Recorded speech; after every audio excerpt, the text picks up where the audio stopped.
4, 3, 2, 1.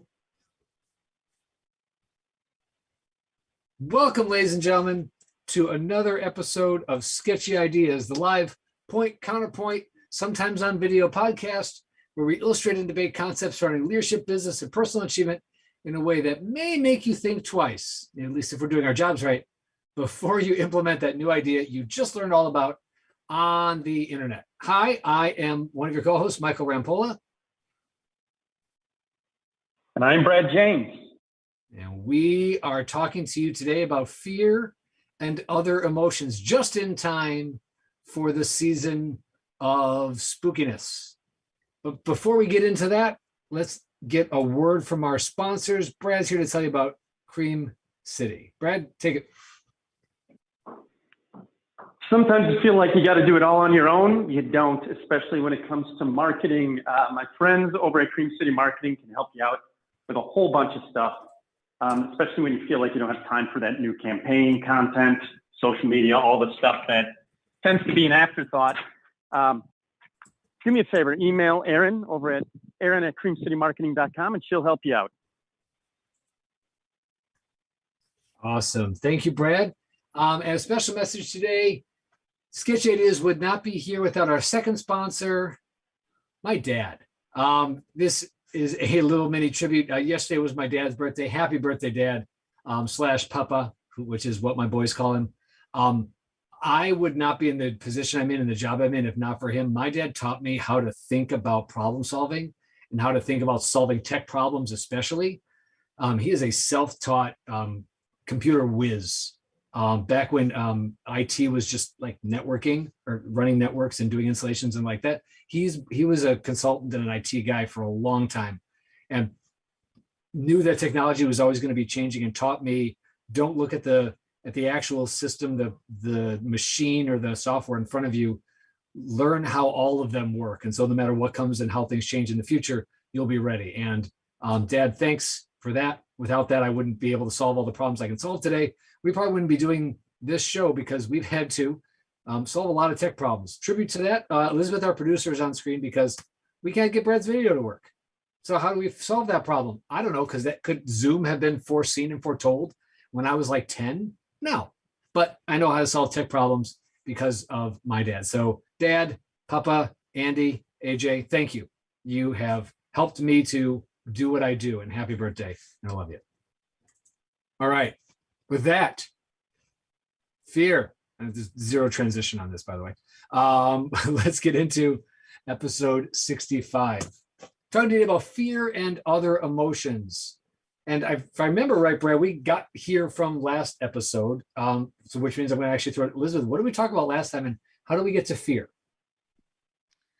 Well, what did we talk about last time? We were talking about epic chaos management and all There it the is. things that can go wrong. Perfect. And when something goes wrong, and boats, don't forget boats. Thank you. And Boats. Fear and other emotions and boats.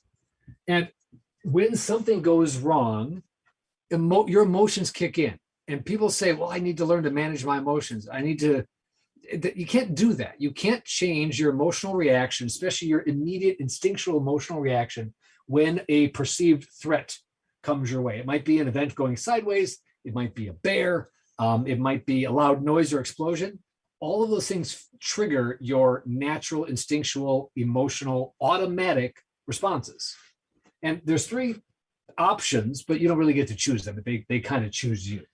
And that's where we get the fight, flight, freeze trifecta, if you will. A lot of people just say fight and flight, but there's that freeze that we want to make sure we don't ignore.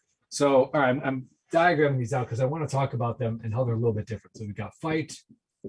Most people think fight, flight, and that's kind of the classic one too. But there's a third option, and that's freeze. And like I said, you don't get to choose them, they choose you. Brad, do you know your go-to default? When a threat comes your way, unfortunately I can't hear you. Pantomime it. What's your is it fight? Is it flight? Or is it freeze? What's your what's your default reaction to perceived threat? Thank you. I'm getting freeze based on his frozen video. It looks like Brad's response is freeze. All right, Elizabeth, what's yours? Do you know what your automatic is?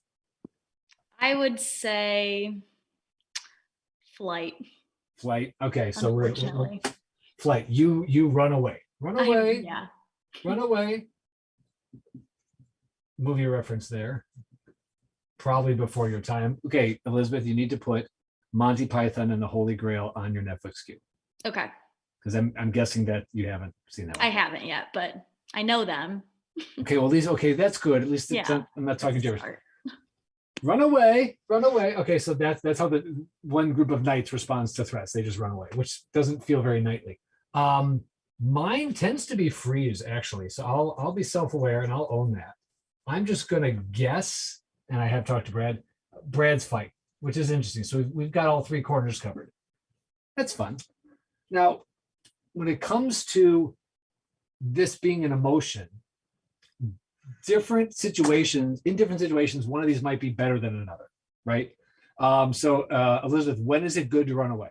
Since that's your go-to default. When have you found running away to be a good response to threats? I haven't really, but I guess when you are totally stuck and just have absolutely no idea what else to do. I like that. That's good. Another good time that running away is a good idea when the threat is real and bigger than you. Right? Like there's some things you probably shouldn't try to fight. We as humans are ill-equipped to fight most animals, as a matter of fact. So flight's not a bad idea. Freeze is good when the threat is small and not likely to be a big problem, right? A fly, just like I'm just gonna let it happen, right? Or some mosquitoes, I actually might let it bite me so I can just kill it eventually. But my first instinct is just like, okay, whatever. Now freeze is actually what a lot of people do. This is the deer in the headlights, right? Deer in the headlights is a literal freeze response. Perceived threat, deer freezes up. Fight is good when, well, you're bigger than the percent. I don't know why I'm going to animals, but I feel like apparently we're out in the wild now and fending for ourselves. Brad, it makes sense. It does make sense. Okay, well, like go and get caveman, nomad kind of. Well, that's where a lot of this comes from, right? I mean, people understand animals. And both. You know, freeze tends to be a lot of rabbits will freeze, and then they'll go to a flight response. I am a fight. Good call. I do fight. Yes. But I mean, keeping track. That's 1 point for me. Yeah, I think animals make sense. Okay, so when Brett, have you found fight as a winning response? Trying to fight through today. Right, you can't just walk away. We got a show to do. Right. So it helps. It definitely makes sense when you're trying to get to a point where you're trying to work through something. Good. Okay, so that would be when. So what tends to work, fight is the winning strategy when the outcome is more important than the relationship. So outcome wins. So Brad doesn't necessarily have a relationship with technology, right? His outcome, well, I mean, you do, but it's complicated. When it comes to the outcome, Brad needs the outcome is more important than the relationship, especially if it's not really a human threat. When the relationship is more important, then freeze is a good solution because I'm preserving the relationship by not engaging in the conflict. Mm-hmm. Flight is when I don't care about the outcome or the relationship because I can just walk/run away. Right. So Elizabeth, from that, I'm understanding that you don't care about goals and don't care about people. Is that about right? Just unmotivated. Yep, that's me. Good. Classic millennial, he said with tongue planted firmly in cheek, because we've had that discussion. Okay, so that's the automatic part. And fear, again, is the driver on all of these because basically anything new, unknown, unexpected triggers our automatic fear response. So Our fear is a automatic primary, response. you're saying fear is a primary emotion. I would say fear is definitely a primary emotion. Isn't it the 3 F's? Fear, food. No, I think that's a different set of 3 F's. I have to look that up. Something like that. So it's a set of basic instincts for Gotcha. survival, right? Fear keeps us safe, food keeps us fed, and other things help us to continue the species, so to speak. Yep. So yes, I would say fear is absolutely a basic emotion. And a lot of other things look like and feel like fear, and we might give them other names, right? Embarrassment, I think what else like causes these exact same things. Lack of confidence, right? All of those are typically a fear of something, some outcome, some Those are perception. secondary emotions. So anger technically is a secondary emotion. All right, explain this to me. I thought that was in the first neighborhood. Nope. No. Okay. I mean, when you're talking about the more complex emotions like embarrassment or some of those other things, you're talking about secondary emotions that really are not the root cause. The root cause is caused by something else. That makes sense. So what else do we know is in the primary category? So we got fear. Do we know of any others? I could go black and look it up. No, quick. no, that's why we got a producer. Elizabeth, do us a quick search on primary emotions. What else is in the neighborhood of fear? Got it. Because so this makes sense. Whatever those other ones are going to probably be in the same neighborhood because they're all going to trigger primary emotional responses. So primary, Right. That all makes sense. It's what you do next is what we really want to talk about because Correct. again, can't change this, gonna happen. Like, let's just own that. This is the can't control part. Well, I mean, you can control it. Okay. From a management standpoint. So this is where when you hear a lot of people talking about taking care of yourself, your lizard brain is, it's a primary function from an instinctual standpoint. But if you train your ability to understand certain things, I don't know. I don't know, like, crap. If you're talking out, we'll fill in the gaps. So when you're talking about your lizard brain literally is just instinct. It's running all the time regardless, right? Your brain has multiple compartments. Each of them does a different thing. So when you're talking about your lizard brain only gets fired up if the rest of your brain isn't in sync. So like, for example, when you talk about doing binaural beats or other things to manage both sides of your brain, if you're managing the rest of your brain by grounding yourself, you can manage your lizard brain very easily. But most people don't because they're so stuck in the realm of just survival that they ignore thinking through rational things. Your rational brain can manage your lizard brain, but only if your rational brain is grounded and you're constantly working towards it as if it's a muscle. So what ungrounds that groundedness that we should be seeking? For example, those of you who like to get low blood sugar because you don't eat, sometimes that's me, that'll cause it. Because it's a biochemical process, right? Yeah. I mean, your brain, when you're sitting at rest, I think it uses like 20 to 30% of your calories every day. People don't realize it. So, Wait, so when when I'm not doing anything, you're burning that's not calories. fair. Well, my brain needs a secondary ignition switch like a car. Just can shut it down when I'm at a stoplight. Come on.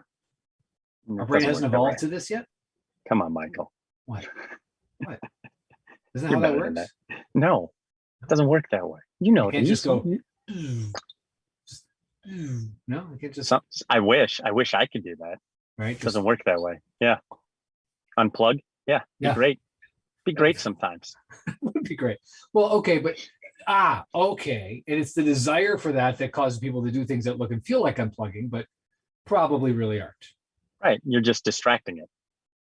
So I can distract my lizard brain, but that's not probably as good as like the learning No. to manage it and exercise it, right? Managing it, eating, doing exercise, alleviating. I mean, it's all biochemical stuff that causes these emotions anyway. So when you got biochemicals running through your brain and then you charge them with an electrical charge, all of a sudden those biochemical pathways link up and the neurons fire differently to different parts of your brain, and they're not interconnected.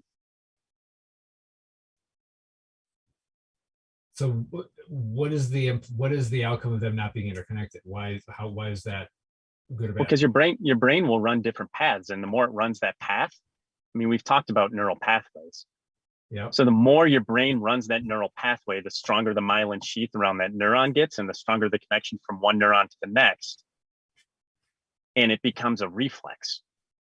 So I think it was a few episodes ago, I think I said by age 35, your brain essentially has 95% of its habitual programming and wiring already set.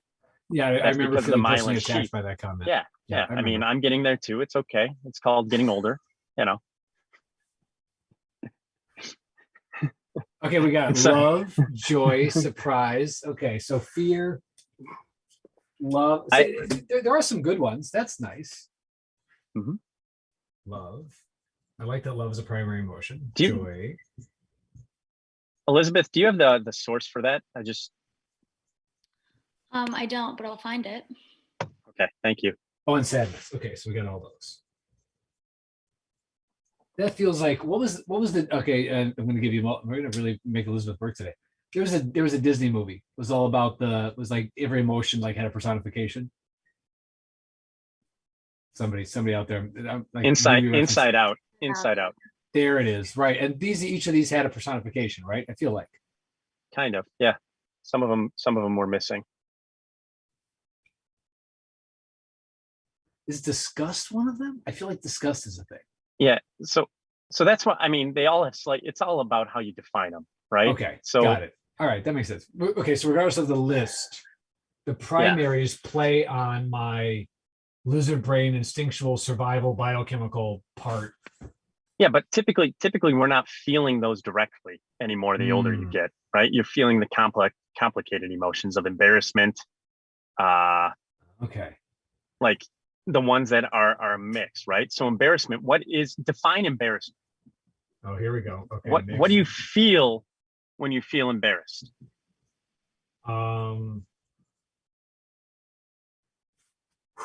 When I am embarrassed, I feel like I'm in therapy. When I am embarrassed, I feel because that's an I feel thing, right? When I'm embarrassed, I feel bad. That's terrible. When I am embarrassed, I feel this is a good opportunity for the audience to come in. Help me out, everybody. When I am embarrassed, what am I really feeling? I am feeling shame. Okay. But shame is a complex emotion, right? Okay, Right. So, okay. So I feel like this is like deal-a-meal. Like it's where X meets. Okay, so I like it now. All right. So embarrassment is fear cross surprise. Definitely surprise and some other negative. It's got to be a negative. Maybe anger surprise, like the bad kind of surprise. I'm embarrassed. Yeah, it's got a little bit of that in it, right? I'm upset because I was surprised, or I'm upset because, yeah, okay. Surprise, sadness. That's not depression, because depression isn't necessarily surprising. It's more like the slow burn. So mixed, complex, complicated. Okay, this is really interesting. I feel like we got a whole other topic here. Like, how do you, what's the recipe for complex emotions? But I think tying it back to the point of fight, flight, or freeze is if you don't understand how you're going to react and try to quantify that, especially if you're a leader in whatever it is, your reactions are going to become instinct. And then the rest of your team begins to understand that when they do something, you're going to hit one of these things. And fight, flight, or freeze, none of those are great reactions when you're leading a team. They all have their place, but typically they're done in self-preservation. They're not built on preservation of a team or building momentum of a team. So that's where you have to be able to manage it. That's why even though people look at it like, I guess I say things like, when you lead by example, that means something, right? Leading by example is also how you handle adversity. These things pop up in faces of adversity first. And so if you manage it through faces of adversity, you now are setting an example of what you want your team to do. And that's why leading by example is such a good thing. Leading by example doesn't mean just working hard and killing yourself to the bone. It means when you face adversity, you're going to handle it in a managed manner for yourself first, and then your team, right? Last week we talked about breathe. That's the moment. Breathe. There's our boats. Yeah, and that breathe, like you said, puts you in a position to get out of lizard brain survival mode, or at least gives you the chance to exit that mode, right? Yes. Because without that, all of those things, I'm going to stay there. And like you said, I'm going to react from a bad place, from a place of emotion instead of a place of objective control. Right. Yeah. And most people, they don't understand that your brain is wired this way, right? Like your brain is based on all those stories that were put together. Right. And that goes back to what we talked about a few weeks ago about your state. And if your state is under control and you're managing your state, you can tend to handle the stories that pop up and how those stories are perceived. Absolutely. And therefore, then you can manage how you're going to manage your lizard brain. So when you're looking at things this way, I don't know about you, Michael, but like, I guess I've been through a ton of adversity, like a lot, and it is a muscle. And most people don't flex that muscle enough, in my perspective, which is why then they get stuck, even in the simple stuff, like choosing what to do for food that night if they don't have a plan, or what to do when you're sick and how to manage that, or what to do when you fail, even if it's at a simple task. Right, because if I'm not being conscious and intentional, I'm going to my instinctual instead of intentional, then I'm basically saying I am, in a sense, choosing to not be in control. Right. I'm choosing for lizard brain to take over. And you know what? I'm not saying it's bad. It's not bad, but it's certainly not elevated, right? I mean, if its goal is survival, that also doesn't mean I'm necessarily preserving relationships. Correct. Right. It's going to be a fight of a sort, and it's going to be, a little Machiavellian about, I don't care how I get there, but I need to survive individually, personally. Even at the risk and or detriment of somebody else.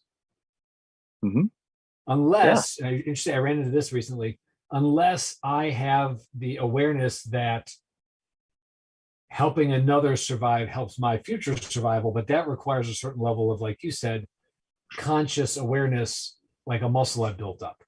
Yes. Yeah. And I think there are times where flight and freeze are valid emotions, even in group settings. And this is where, if you become aware of these things, you can begin to diagnose a little better for yourself. And I don't want to use diagnose. You become more perceptive of how to handle certain types of people who maybe aren't putting in the work to figure this stuff out. And that's always a challenge, right? So when you're in those moments where you're around one of those people who doesn't care, they're to twatty all the way. And maybe that's not the way it should be done anymore. Right. For whatever reason, it's okay to flight or freeze in those moments, even like you're not necessarily, you're doing self-preservation for you to live and fight another day. Because those things matter. Absolutely. And so because of that, I want to introduce a second layer here. So if fight, flight, and freeze are the words that we give to the instinctual reaction, I'm going to propose a second layer where I'm now at the intentional action. So it's not fight, flight, freeze anymore, because those are instinctual. Now fight is like address on purpose. flight is avoid, again, with intention. And freeze is going to be abstain, which is like stay and let it happen. I'm abstaining from the conflict, but the conflict is happening to me. That's Right. Same concept. I'm choosing relationship over outcome. I'm choosing outcome over relationship. I'm choosing either, well, actually, this is choosing neither. That's avoid. There's actually a way to choose both. And so I'm going to run to the middle of my fear here, but let me add two others here. You've got compromise and cooperate is right here where I'm giving to get, right? I'm some relationship, some outcome, but I'm giving up at least a little bit of either. Compromise, cooperate, or we can go for the synergy option, a la Covey, and do collaborate. So when people say collaborate, right, that's a word that I think has kind of lost some of its true essence. But if I'm collaborating, I'm putting in extra time, I'm putting in extra effort, and I'm preserving both relationship and outcome. But in order for me to get both, I have to put in time and effort. I can't collaborate by putting in zero time and effort. That's the avoid option. Avoid is no time, no effort, no outcome, no relationship. I want both, and I've decided that both matter, then that's collaborate or collaborative, which is interesting as I'm saying it. Random sidebar, just to make a metaphorical connection here. Somebody who I network with is a divorce lawyer, but she specifically focuses on collaborative divorce, right? And that is like most divorces, I think, kind of go in this way because we're being emotional, right? And there's very personal situations and complexity there. But the collaborative option tends to lead to a better overall outcome. Same thing goes for instead of litigation, it's another word that starts with a C, and it's kind of done in law sometimes. What am I thinking of? Any idea what I'm talking about? Nobody? Anybody? Bueller?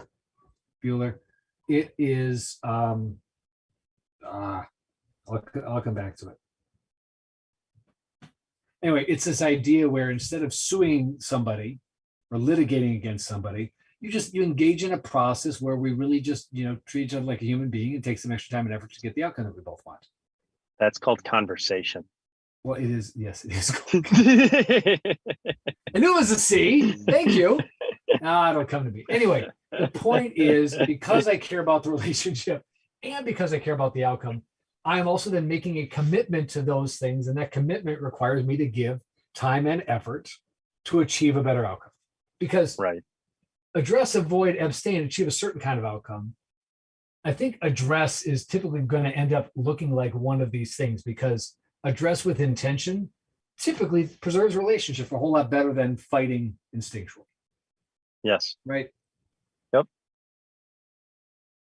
So when you're feeling the emotions, which cannot necessarily be controlled, but I can also, to your point, I can manage and put myself in a good position to know my state, manage my state, choose my state. But that's assuming I have resources. When I have no resources, i.e. you're hangry, or we need a word for tired angry. I don't know what it is yet, but like hangry is hungry angry. It needs to be like a tired angry. I don't know what that is. Tangry. Fatigued. Fatangry. Everybody knows hangry. I feel like there needs to be a tired angry. No? No. All right. Somebody comment. I don't know. You're the one with small children. Well, that's why I come up with the idea that we need a word for it, my friend. It's exactly where it came from.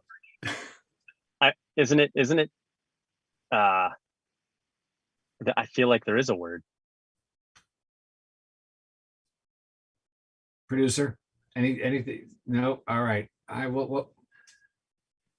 We'll drop it for next time. Anyway, when my resources are low, when my energy is low, when I don't have we've talked about this before, right? Have my resources of grab a energy. Snickers. Thank you. Which, well, I got my yogurt today, but yeah, it actually made me think, that would be really good right now. Look, there's my lizard brain kicking in, going, ooh, Snickers. Anyway.